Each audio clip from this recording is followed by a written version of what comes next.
Bagong gimmick ng Visa Card, isang commercial na action-packed. Aksyon na aksyon na may humorous plot.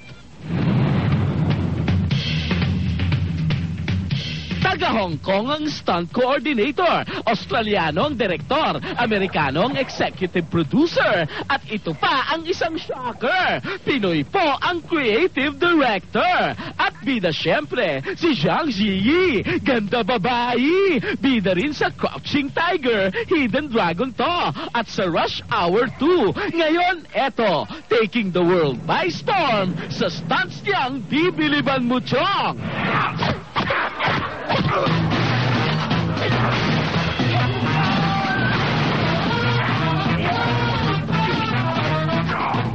Sa mga stunts niyang pa-dribble-dribble, di yan nagpa-double. Fly high Zhang Ziyi, the newest sensation to hit local TV.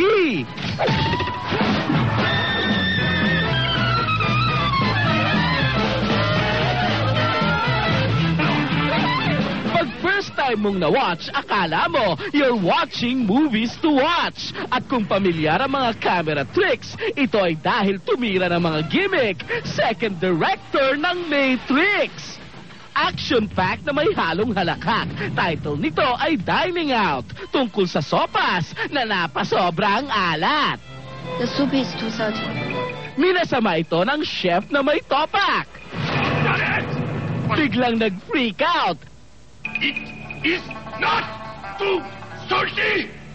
Pero nakakita ng katapat at sopas na maalat, nauwi sa tadyak at malulutong na sapak.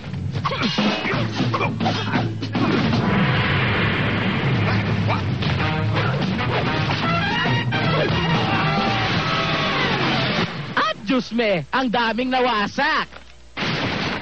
Sa kanyang kakaibang dining out, well, causing gaulo. Translation, charge it to my account.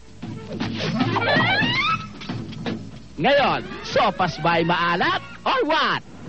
Eh merde alors. Maybe it is too salty. Para sa TV Patrol, Mark Logan, ABS-CBN.